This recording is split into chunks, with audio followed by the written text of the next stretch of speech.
Well, hello, everybody, and welcome back to the Curious Realms continuing coverage of Texas UFOcon 2023 here in Jefferson, Texas. We have with us Guerge Bustilloz. He is actually a field investigator with MUFON. Can't wait. Next weekend is the MUFON Symposium. Like I was just telling you, we had 12 hours of coverage last year, so I'm hoping for more. Now that people know who I am there. But we had a chance to meet last night over dinner and sit back and just had some casual conversation. I thought it was really interesting to, speak to somebody who was heavily and actively involved in a MUFON chapter.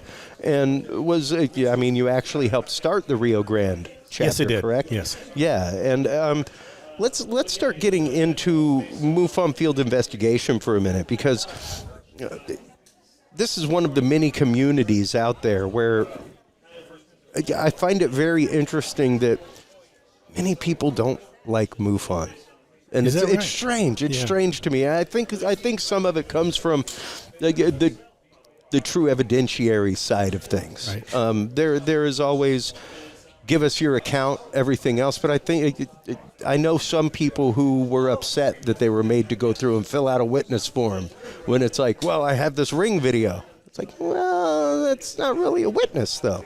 You didn't really witness it. And I think that's where a lot of confusion comes from. People don't understand that MUFON begins with a witness statement. Oh, sure it does. So let's kind of start. We had a conversation earlier with Martha Hazard Decker about evidence when it comes to these things. So learning to gather your evidence in the proper way so that it's as forensic as possible. Yes, it's all science based, and we don't chase little green men or anything like that. We're looking for facts. And you will gladly take the report of little green men, a close encounter of the third kind, things like that. Absolutely. Because what we'll do is we'll take the report that they fill out, and I'll go ahead and look at that report over before I go ahead and contact the witness. Yeah. And what I'll do is I'll get all my facts straight as far as where it was, when did it happen, what did they see, what was the weather that night, I look to basically whether any aircraft in the air. I use Flight 24. Sure. I use also satellite tracker, things like that, to go ahead and determine, well, what could it be? I also have contacts with SpaceX, so I go ahead and talk to them to see if they had any Starlinks going up or anything like that. Even knowing the local POI, the public or PIO, public information officer for your local base, because not a lot of people realize that you may have seen a plane. Most military planes don't pop up on Flight Radar 24. That's correct. That is a civilian tracking system. Right. So, like if you're living in San Antonio and you see something, there's Lackland right down the road. There's another Air Force base right down the road. So, yes, you may have popped up Flight Radar and you didn't see that object, but it doesn't necessarily mean it wasn't an airplane. Right. And it depends on where they're from. I mean, if they're near no Air Force bases, then you don't really have to worry about something like that. But there are tools out there that you can go ahead and utilize to go ahead and say what it's not. Yes, exactly. Okay. So, you go ahead and do that. Then I talk to the witness, and I have them go over their witness statement again and see if anything's changed. Sure. I look to see if there was any corroborating witnesses that might have been with them that was not on the report, like a sibling, brother, sister, friend, or whatever. And I also try to get information about them to see if they'll corroborate the report to go ahead and give it more credence. Yeah. I'll go ahead and verify the weather that they recall. Now, most of the reports are recent that we're getting within the past, let's say, 10 days. Okay. So a lot of it's fresh in their mind. But I'm starting to get a lot of reports that are 25, 30 years old. Yeah. Yeah. And those reports, unfortunately, because of the fact that it's that old, we didn't have cell phones with cameras. We didn't have cell phones. Exactly. So most of the information they're giving us is basically memory. Yeah. Now, what I can do is when I do that is I go through the MUFON file, the case files, to see if there's been any other reports during that period of time. And I do a 30-day period. I don't, because sometimes people forget exactly when this took place. So I'll go 30 days on either side to go ahead and see it in that area to see if there's anything that resembles what they were looking at. I'll go ahead and look at the weather during that period of time to see what kind of weather they were using. If I do have a photograph, like a digital photograph now, which is kind of nice, I can use the metadata. to verify the fact that it was actually at that location, that date. Unless it was a copied file, then you start losing stuff. Yeah. So I always ask if it's an original photograph, if it was a copy of a photograph, because I have gotten things like that where they actually posted them on TikTok, or they posted them on somewhere else, and then it starts getting a little foggy. Well, yeah, and that's just it. A lot of people don't realize. It's kind of like whenever I hear people in the editing community talking about putting 4K on YouTube. It's like, that's not true 4K, right? Like, that is heavily compressed. and it's very much the same thing. Like, as soon as you ping pong a picture through 2-3 email servers, it's compressed a little bit. Data gets corrupted. And then also, like that. When they took the picture, I like to talk to them about future, if they have any future reports. Did they zoom? Yeah. We don't want zooms. We want raw footage. That's right. We want it as it was, nothing new, nothing. Well, and of course, the tendency for somebody is to let me get as close to that as possible for detail. What you're forgetting is that you're adding noise to that image when do it. Softwares do amazing things at being able to crop into something, zoom it out, and clear it up. I use Topaz plugins in my Photoshop for all my astrophotography. Right. And the things that does to clear up and sharpen an image, man. I freaked my brother out with a picture of our grandfather the other day. And it was one of those from I was 4 months old, 1975. Right. Utter soft Kodak picture, texture on the front. His eyes were all faded and, blurred. And no, not when I was done. Right. I hit one thing on Topaz Sharpen, and his eyes popped out, and you could see definition in his eyes. That's my amazing, brother was like, wow. But you couldn't do that if you zoomed in first. Right. And that's the main thing, is when you're looking at a widescreen, now you've got what's called a frame of reference. Maybe you have a Toyota Camry in the front. That's cool. Toyota Camry's an own quantitative of length. We now have something to measure an object in the distance against. Now, even with movies, if they're taking a movie, I like to have them have something ground reference or something that's static, so I can determine speed. Yes. I can distance. Exactly. There's a lot of triangulation that you can actually do this. Yeah. And we have the formulas to go ahead and do that. That was one of my favorite things on the NASA UAP panel that happened was say what you want, folks, that NASA scientist ripped apart the Go Fast video very rapidly with the information on screen from the actual camera, where he was like, look, we have the speed of the aircraft that's traveling, taking the image. We have its altitude. We have the azimuth of the camera. From all of that, we can figure out this is an object 40 feet wide going 40 miles an hour. Yeah. Known quantitative, move on to the next. We don't have to prove it's an alien aircraft or anything like that. It falls within a known quantitative range now. Yes. Let's move on to the next thing and quit rabbit holing. And I think that's part of the problem, is that it's hard. Very, very hard, George, because you're dealing with a lot of faith. Oh, yeah. In a lot of this issue, and it can be very hard sometimes to present a fact to somebody that may be fully contradictory to their faith and belief.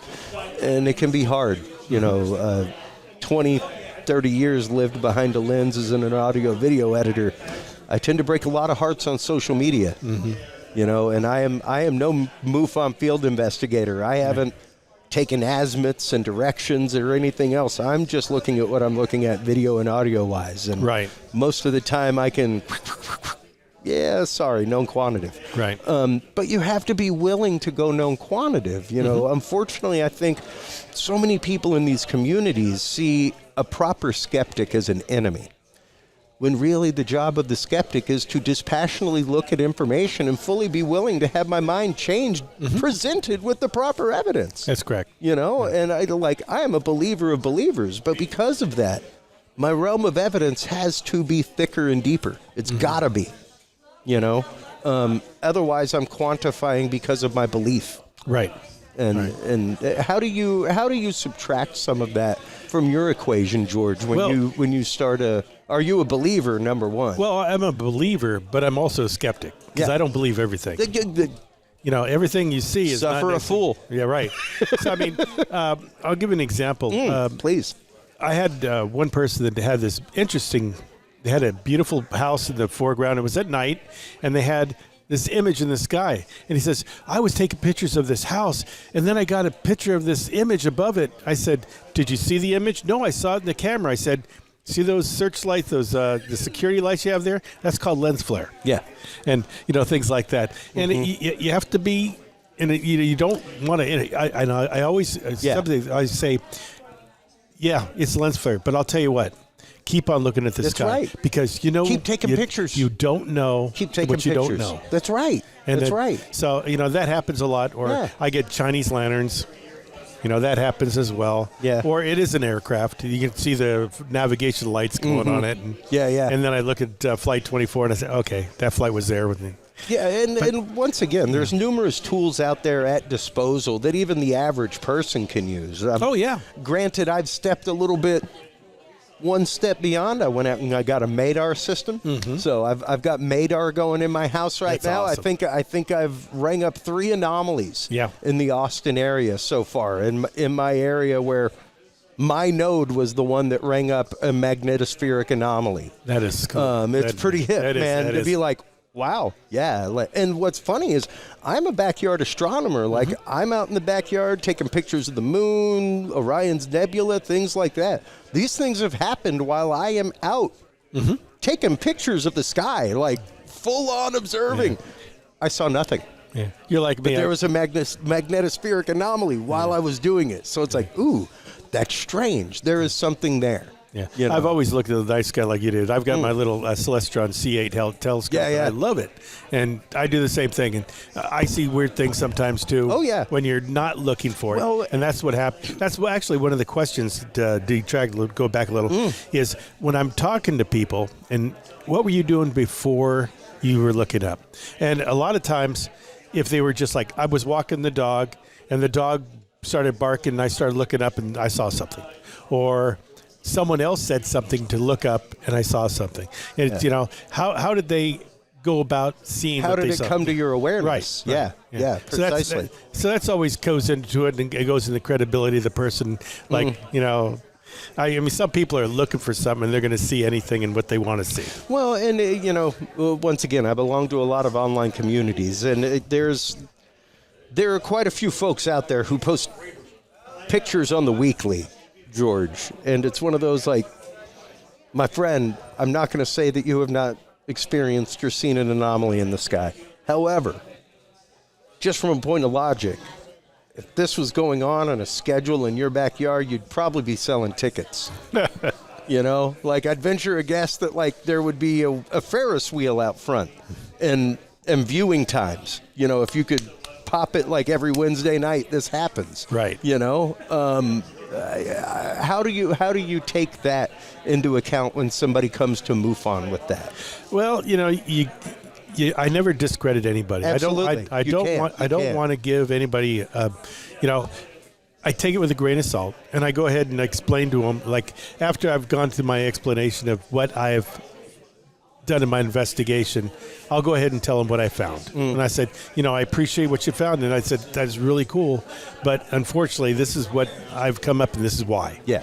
So, I let them down gently. Yeah. And there are those that have come across. I had this one female that after she gave me her report, because she had my information, she kept on contacting me on different things she kept on seeing. And after a while, I because they weren't legitimate reports, they were just, she's telling me look at things. this picture. Yeah. And after a while, I said, I had to stop after a while. It can be tough. It can be tough, George, because I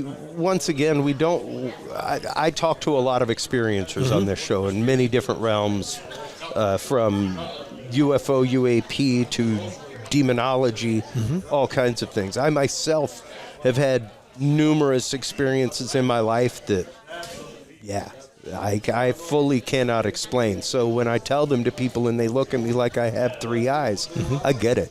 Right. Believe me, I get it. Because you were in that church with me that day and you experienced nothing. So pretty interesting. And even to see the fact of sightings where one person there sees something and the person with them doesn't. One of the big conversations at last year's MUFON symposium was the idea of frequency shift, and the idea of frequency shift of the experiencer particularly. A lot of Kathleen Marden's work has turned to that with the experiencer resource team, and this idea that there comes a spiritual shift with experiencers. Many of them come back with healing qualities. Many of them come back with unknown knowledge, knowledge of future things. It's absolutely amazing when you start really digging into it and seeing that. How have you, as an investigator, seen reports like that? Have you seen reports like that, number one, and have you seen an increase of them in the past many years? I will tell you one situation concerning my wife. Oh? My wife never told me when we were dating or going out that she actually had an experience, and she had hers in 1995. She never reported it, and I'd love to have you talk to her about this. This is great. But it was actually a close encounter. Okay? Oh, wow. Now, what she did was she called the police. She called the air base that was near. What you thought you should do. And because she knew, this air base is no longer active military, but it is active, okay? And she talked to a few of the people there. They came out the next day, okay? And they told her basically it was nothing. Yeah. They shut it up real quick. However, I went ahead and years later, when I met her, I told her to go ahead and contact MUFON. Mm-hmm. As an investigator, I wasn't going to investigate it, but I put it out there. She investigated. It was because it was a close encounter, the state director took it over. Now, she was Stephen Hudgens at the time? No, it's or Ken Jordan. Ken Jordan. Okay. Now, I didn't tell Ken that she made the report. She's using her maiden name. Sure. So I never told him that was my wife, because I wanted to keep it on the up and up. I didn't want to have any. Absolutely, yeah. So, but being a field investigator, I can go to the database and see what was being written on it and everything like that, just to see that it was being handled. And he did an awesome job. And basically, that report was actually used by Noe Torres. You know Noe. Yeah. Noe used it last year at the UFO conference in Edinburgh. And her case was on there. Now, again, no name was being, but it was her report. So, I mean, this thing was pretty amazing of what happened. And a lot of what you're talking about, she's experienced. And it was like and that was the first time she saw anything. It's like started when she was young. Wow. And actually having entities in her room.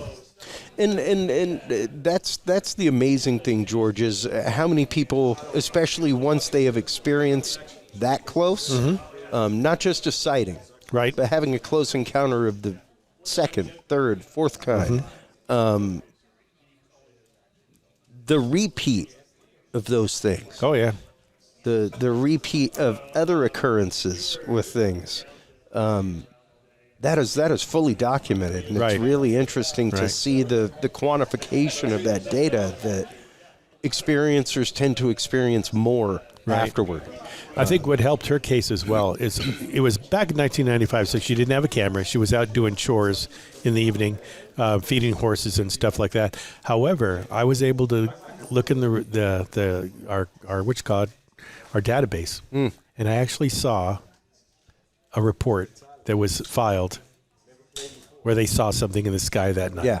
So, I mean, she's not the only one that saw it. Well, and it's also proof to the fact that it's never too late. Oh, George. yeah. It's never too late. If you are listening to this, it's never too late to give MUFON your experience. Right. Call up, because as far as you know, yours is the missing key to quantify two other people's sighting. That's to correct. triangulate something and show it was actually there.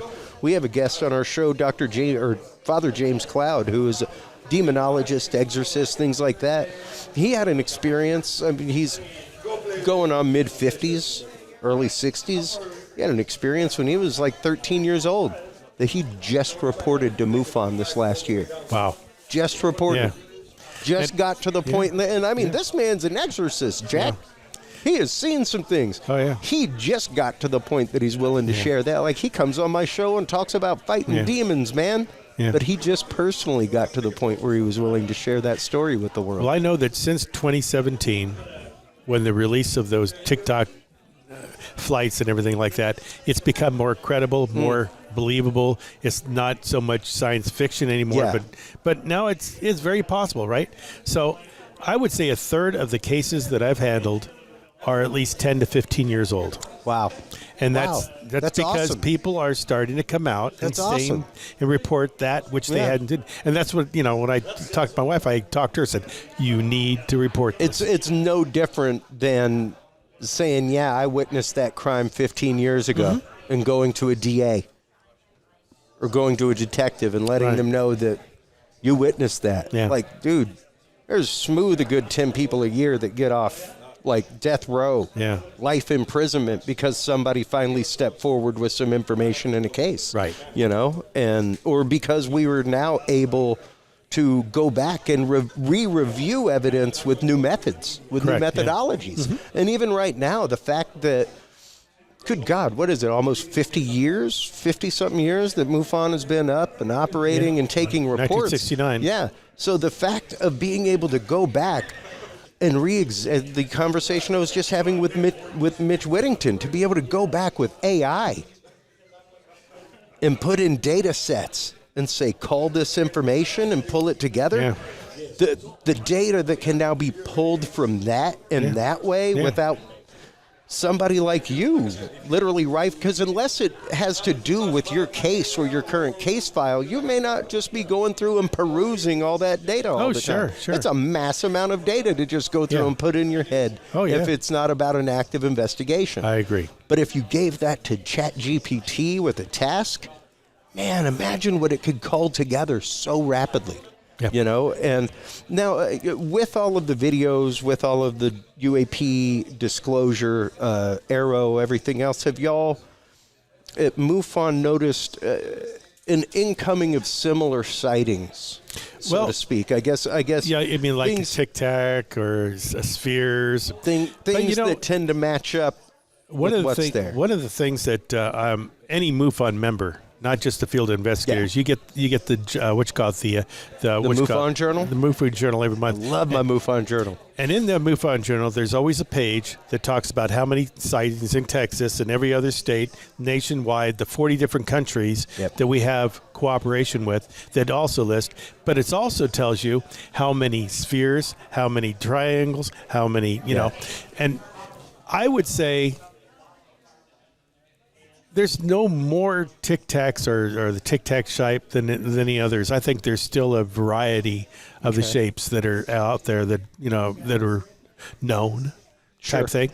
So I there might have been a small uptick because that was the one that the flavor of the month type thing. Oh, sure. But even if it's the fact of that video is released and that's what spurred somebody's memory to, that's what I saw. Yeah, because when that was 2004. Yeah, exactly. We're just now seeing it. Right. Well, I mean, granted, it's been floating around for a couple of years. But general public now has. But just now has it been the fact that they have confirmed that is an anomalous video. It is not fake. Yeah. This is not an artifact. This is not photoshopped. It's not faked footage. This is something. This is a real object that we do not know what this is. Right. And that's just it. There to see the NASA panel where they called themselves out.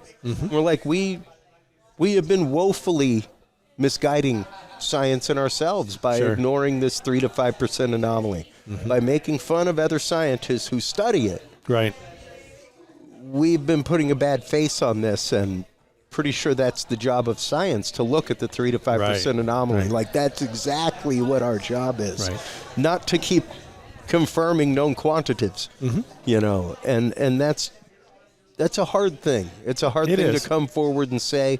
How have you guys at MUFON, the investigators, the field investigators, have y'all been seeing an uptick in any harassment, things like that, since the panels have started? No.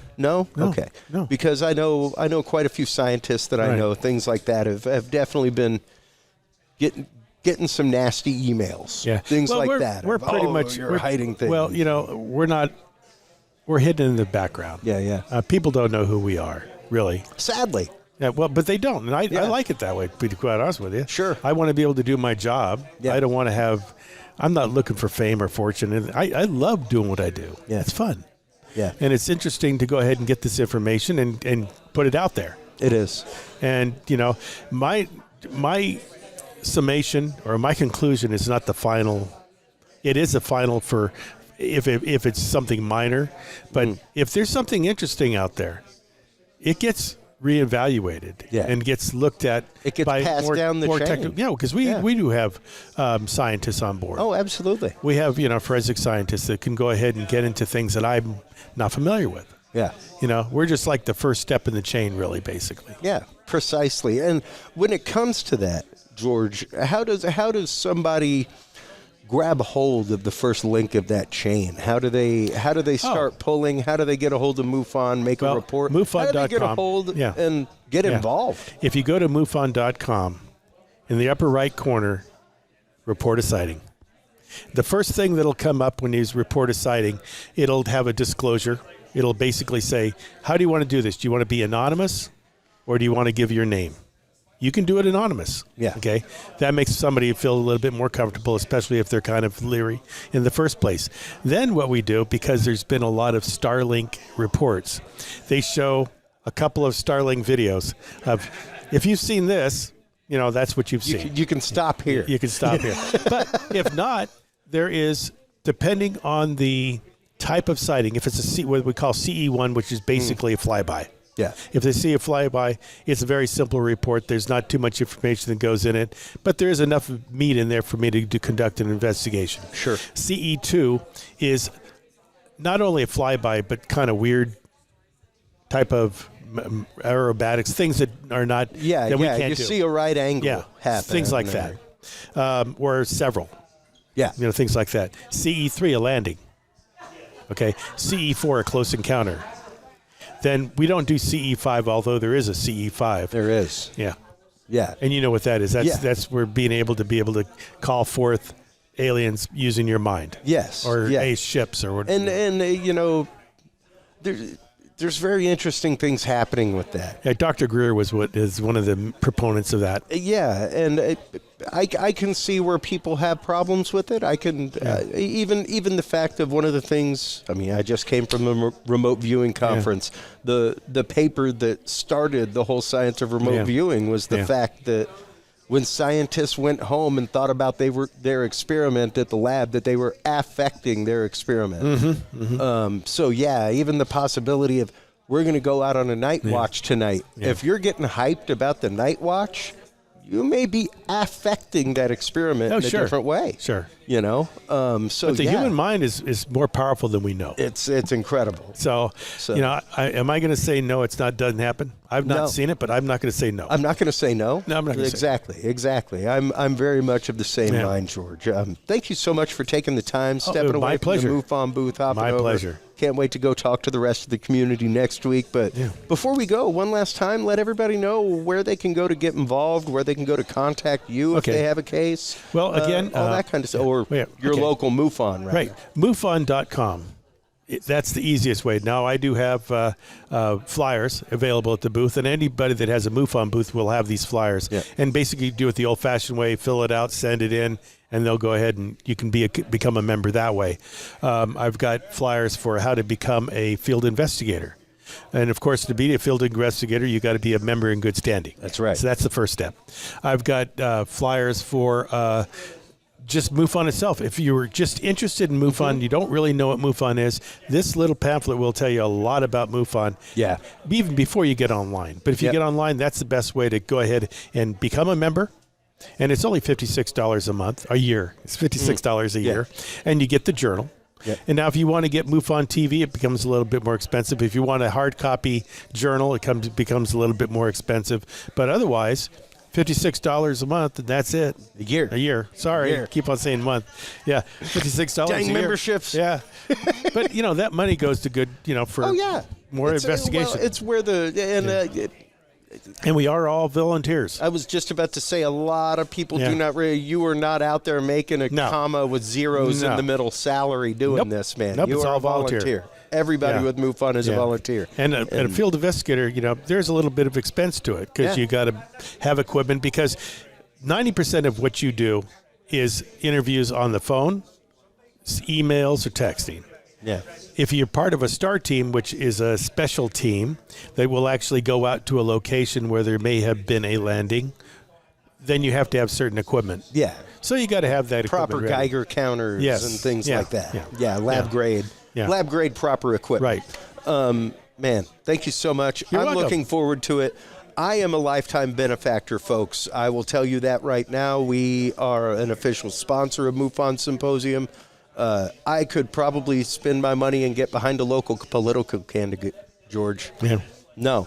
This is what I believe in, so this is where my money goes. I agree with you. I encourage my whole audience to do the same thing. If you believe in MUFON, go help them. Right. That is how conferences happen. That's how awareness happens, all of that stuff. Stop on by, support them, folks. MUFON.com is the website. While you are online checking out everything from MUFON and filling out your report, make sure to stop on by CuriousRealm.com. That is our website. That's where you can find the Knowledge Vault, stuffed full of declassified government programs. That's where you can find our story page, CuriousRealm.com/story. If you have a story of the paranormal or extraterrestrial contact or have had a cryptid sighting, stop on by, fill out our experiencer form at CuriousRealm.com/story. You can keep it anonymous as well, but send us your photos, your video, your audio. We will present your case and evidence to our experts and try to get you some answers. Stay tuned through this commercial break, everybody. We will be right back with our continuing coverage from UFOcon, or Texas UFOcon 2023 here in Jefferson, Texas. We'll be right back after this, folks.